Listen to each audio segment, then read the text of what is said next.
খতমে শিক্ষা শরীফ উপলক্ষে আমরা সবাই একটি মাহফিলের মেহমানে আলা ঐতিহ্যবাহী ইসলামিয়া আলিয়া মাদ্রাসা মোহতারাম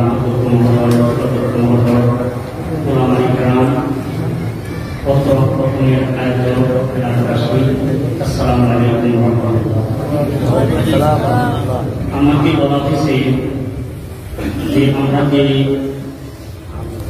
বিভিন্ন অনুষ্ঠানের মধ্যে মেহমানদারি করাই, আমরা যে একে অপরকে খাওয়া দাওয়া করাই, এই সম্পর্কে কথা বলার জন্য হাদিস শরীফে আছে আল খালকু ইলাল্লাহ, সৃষ্টি জগৎ হলো আল্লাহর পরিবার।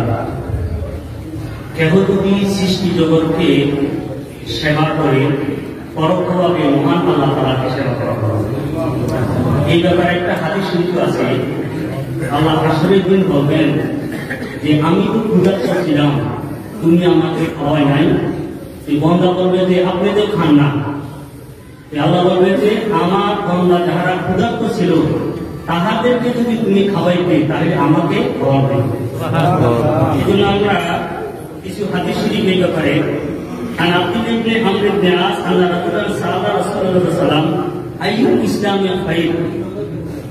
এক ব্যক্তি রাসূল সাল্লাল্লাহু দরবারে আরজ করল, হে আল্লাহর রাসূল, ইসলামের মধ্যে কোন কাজ সর্বোত্তম? ক্বালা তুতিমু তুআমা, রাসূল সাল্লাল্লাহু বললেন যে খাদ্য খাওয়ানো। ইসলামের মধ্যে যত উত্তম কাজ আছে সবচেয়ে উত্তম আমল হলো তুতিমু তুআমা, খাদ্য খাওয়ানো। ওয়া তুকরিউ সালামা, সালাম পেশ করা। আলামান আরাফতা ওয়া মান লাম তারিফ, যাহাকে তুমি চিনো আর না চিনো, অর্থাৎ সর্বপ্রকারের মুসলমানদেরকে সালাম দেওয়া। তাহলে এখানে উত্তম কাজের মধ্যে রাসূলুল্লাহ সাল্লাল্লাহু আলাইহি ওয়াসাল্লাম খাদ্য খাওয়াটাকে উত্তম আমল হিসেবে করেছেন। এই হাদিসটা ইমাম বুখারী, মুসলিম, নাসাই বিভিন্ন হাদিসে কিতাবে রয়েছে।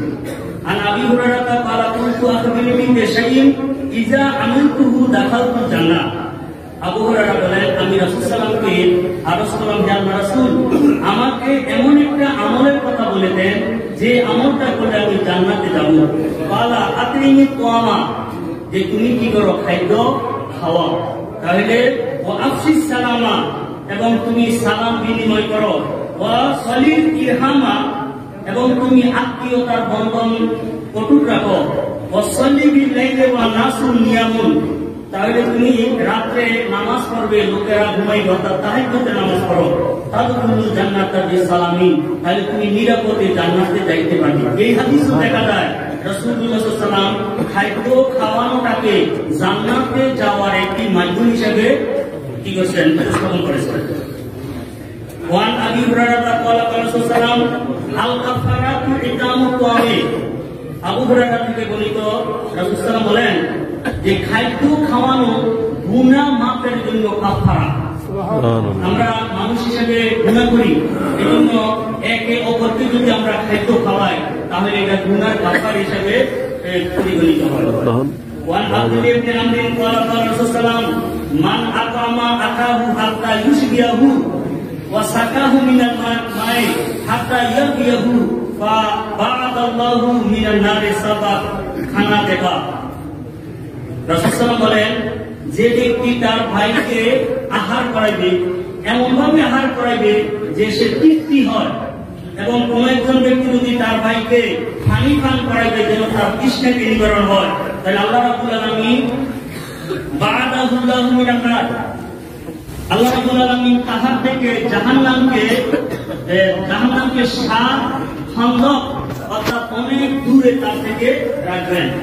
বলছেন যে মা বাইনাল খান্দাকাইনে মাসিরাতু 500 আমিন, এক একটা খন্দকের দূরত্ব হলো 500 বছরের রাস্তা। এই হাদিস ইমাম তাবারানী, হাকিম এবং বাইহাকী রাহমাতুল্লাহ বর্ণনা করেছেন। আন আনাসিন ক্বালা সামিতু রাসূল সাল্লাল্লাহু আলাইহি ওয়াসাল্লাম ইয়াকুলু মা মিন আমালিন আফযালু মিন ইশবাইন কাবাদিন জাইন। রাসূল সাল্লাল্লাহু বলেন যে একজন ক্ষুধার্ত মানুষকে খাওয়ানোর থেকে অধিক উত্তম আমল আর কোনো কিছু নাই। এখন কথা হলো যে আমাদের সমাজের মধ্যে কিছু কিছু লোক রয়েছে যে মৃত ব্যক্তিদের পক্ষ থেকে খাদ্য খাওয়ানোটা এটাকে তারা অপছন্দ করে। এমনি খাদ্য খাওয়ানো এটা তো আমল, উত্তম আমল হিসেবে গণ্য করে, কিন্তু মৃত ব্যক্তিদের পক্ষ থেকে ইসরায়েলের সওয়াব হিসাবে খাদ্য খাওয়ানোটা কেউ কেউ আপত্তি করে।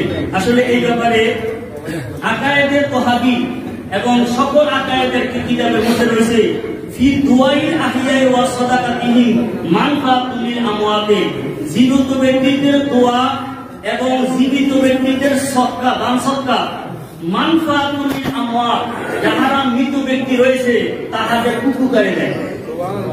এখানে বর্তমানে কেহ যদি কোরআন এবং হাদিস গবেষণা করে কিছু কথা বলে, এটা আসলে গ্রহণযোগ্য হবে না। যেখানে মাযহাবের, আমাদের মাযহাবের ইমাম আবু হানিফা রাহমাতুল্লাহ 1000 বছর আগে এবং ইমাম তহাবী রাহমাতুল্লাহ 1000 বছর পূর্বে আকীদায়ে তহাবী এই সমস্ত কিতাবের মধ্যে লিখে দিয়েছেন যে জীবিত ব্যক্তিরা যদি মৃত ব্যক্তিদের পক্ষে দোয়া করে এবং কোন যদি দান সৎকার করে, তো এখানে খাদ্য খাওয়ানো এটা কি দান না? দান সৎকার করে, তাহলে এটা মৃত ব্যক্তিদের জন্য উপকারে আসে। আমি মনে করি শত শত কোরআনে কারীমের আয়াত, শত শত হাদিস শরীফ থেকে মাযহাবের কোন একজন ইমামের যদি একটা কথা, এটার মূল্য বেশি। কিভাবে? এইভাবে যে যাহারা মাযহাবের ইমাম তাহারা গবেষণা করে কথাটা বলছে। এই জন্য আমার মতন গোলাম মুস্তাফা হাজার হাজার থেকে ব্যক্তির কথা থেকে একজন মাযহাবের ইমামের কথার মূল্য বেশি। এরপরে এই ব্যাপারে একটা হাদিস শরীফ রয়েছে যে আমরা যাহারা মৃত ব্যক্তিদের পক্ষ থেকে কোনো প্রকারের দান সৎকার করি, যে রাসূল সাল্লাল্লাহু আলাইহি ওয়াসাল্লাম বলেন মাল মাইয়িতু ফিল কবরি ইল্লা কাল গারিকিল মুতাকাওয়িসে ইয়ান্তাজিরু দাওয়াতান মিন আবিন আও উম্মিন আও আকিন আও সাদিকিন ফাইজা লাহিকাতু কানাত আহাব্বা ইলাইহি মিনাদ দুনিয়া ওয়া মা ফিহা। রাসূল সাল্লাল্লাহু আলাইহি ওয়াসাল্লাম বলেন মৃত ব্যক্তিরা জীবিত ব্যক্তি তার পিতা মাতা আত্মীয়-স্বজনের দোয়া কামনা করে, যে যদি তাহাদের কাছে, তাহাদের পক্ষ থেকে যদি জীবিত ব্যক্তিরা যদি কোনো দোয়া করে, তাহার নিকটে দুনিয়া এবং দুনিয়ার মধ্যে যত সম্পদ আছে তার থেকে অধিক প্রিয় হয় ওই দোয়াটা। ওয়াইনাল্লাহা লা ইউযিলু আলা আহলিল কুবরে মিন দুআই আহইয়াইল আরদে আমসালাল জিবালে, যে আল্লাহ রাব্বুল আলামিন জীবিত ব্যক্তিদের কোন দোয়া আল্লাহ তাআলা মৃত ব্যক্তিদের নিকটে পৌঁছাইয়া দেন। পৌঁছান কে? আল্লাহ। এখন বলে যে আমরা জমিনের উপরে দোয়া করলাম, এটা কবরের মধ্যে কেমনে পৌঁছলো? আমি মনে করি বর্তমানে বিকাশে কোনো টাকা পৌঁছে না। আরে বিকাশে টাকা পৌঁছেনি তো কেমনে পৌঁছে? এটা কোনো তাৎপর্য আসেনি। আরে বিকাশে টাকা পৌঁছাইতেও যদি নম্বর যদি ভুল করে লায়, তাহলে এক নম্বরের টাকা আরেক নম্বরে যায়। কিন্তু আল্লাহর কোন বান্দার জন্য আমরা দোয়া করতেছি আল্লাহ জানেননি, ওই কবরের মধ্যে পৌঁছায় কে? আল্লাহ। হাদিসে বলেছে লা ইউযিলু আলা আহলিল কুবরে মিন দুআই আহলিল আরদে আমসালাল জিবাল, পাহাড়ের মতন করে। অর্থাৎ সামান্য যদি আমরা এটাকে দান করি, আল্লাহ রাব্বুল আলামিন পাহাড়ের মতন, উট পাহাড়ের মতন বড় করে আল্লাহ রাব্বুল আলামিন কোথায় পৌঁছান? কবরের মধ্যে পৌঁছান। ওয়া ইন্না হাদিয়াতাল আহইয়ায়ে ইলাল আমওয়াতে আল ইস্তিগফার লাহুম, যে জীবিত ব্যক্তিদের হাদিয়া মৃত ব্যক্তিদের জন্য আমরা হাদিয়া দিই একজন আরেকজনকে, তো এখানে হাদিয়া দিই আল ইস্তিগফার লাহুম, তাহাদের জন্য ক্ষমা প্রার্থনা করা, ওয়া সাদাকাতু আনহুম, তাহাদের পক্ষে দান করা। তাদের পক্ষে কি করা? কিন্তু কোন কোন ব্যক্তির আবার এই অ্যালার্জি রয়েছে যে আলেমদেরকে যে খাবার, কারো কারো একটা অ্যালার্জি কি গরিব মিসকিনকে না খাওয়াবে। হ্যাঁ ভাই, আলেমরা কিন্তু গরিব মিসকিনকে খাওয়ানোর জন্য কি করে? ওয়াজ নসিহত করে। কিন্তু হ্যাঁ, আমাদের নবী মুহাম্মদ রাসূলুল্লাহ সাল্লাল্লাহু আলাইহি সাল্লাম আলেমদেরকে খাওয়ানোর জন্য কি করেছেন? আলাদাভাবে উৎসাহিত করেছেন। যেমন এখানে মিশকাত শরীফের একটা হাদিস, আন আবি সাঈদিন আলী নবী সাল্লাল্লাহু আলাইহি ওয়াসাল্লাম গালা ফাকিমু তুআমাতুল আকিয়া, রাসূল সাল্লাল্লাহু বলেন যে তোমরা তোমাদের খাদ্যকে যাহারা মুত্তাকি আছে তাদেরকে খাওয়াও। ওয়া আউলু মারুফাতুল মুমিনিন, মুমিনদের মধ্যে যাহারা উল্লেখযোগ্য, মুমিনদের মধ্যে যারা বিশিষ্ট ব্যক্তি তাহাদেরকে বিশেষ খানার ব্যবস্থা করো। এই জন্য কথাটা এই জন্য বললাম যে আলেমদেরকে, কারণ আলেমদেরকে যদি খাওয়ায়, একটা আরেকটা কথা আছে যে কোন একজন আলেম কোন একজন আল্লাহওয়ালাকে যদি খাওয়ায়, ওই আল্লাহওয়ালা খাদ্যটা খেয়ে তার দেহের মধ্যে যে শক্তি অর্জন করে, ওই শক্তি দ্বারাতে যে ইবাদত করে, যিনি খাওয়াইলো দোয়া না চাইলো আপনা আপনি তাহার আমলের সওয়াব ওই ব্যক্তির কাছে পৌঁছে যায়। এরপরে আজকে খতমের কথা বললো। হ্যাঁ, খতম বিভিন্ন লা ইলাহা ইল্লা আনতা সুবহানাকা ইন্নী কুনতু মিনাজ জালিমিন, এটা কোরআনে কারিমে আছে। লা ইলাহা ইল্লাল্লাহু মুহাম্মাদুর রাসূলুল্লাহ, এইটার জিকিরের কথা আছে। এগুলোরে কিন্তু ফেরকায়ে বাতিলরা অস্বীকার করে না। একটা জিনিস অস্বীকার করে যে ১৬ লক্ষ বার পড়তে হইব, এতবার পড়তে হইব, এটা কে করলো? আসলে কে করলো? আল্লাহ কোনো কইছিনি, রাসূল সাল্লাল্লাহু কইছিনি। সব যদি আল্লাহ কয়, সব যদি রাসূল কয়, বান্দা কি করব? উম্মত কি করব? আল্লাহ রাব্বুল আলামিন কি সব কাজ করেন না? আল্লাহ করায়। মৃত্যু দেন কে? আল্লাহ। কিন্তু না, কোন বাড়ির মধ্যে কি মৃত্যু দেওয়ার জন্য কোন আল্লাহ আসেনি, এটা দেয় কে? আজরাইল আলাইহিস সালামকে মৃত্যু দেওয়ার জন্য আল্লাহ রাব্বুল আলামিন একজন ব্যক্তিকে, আল্লাহর বান্দাকে নিয়ে করে রাখছেন। রিজিক বন্টন করেন কে?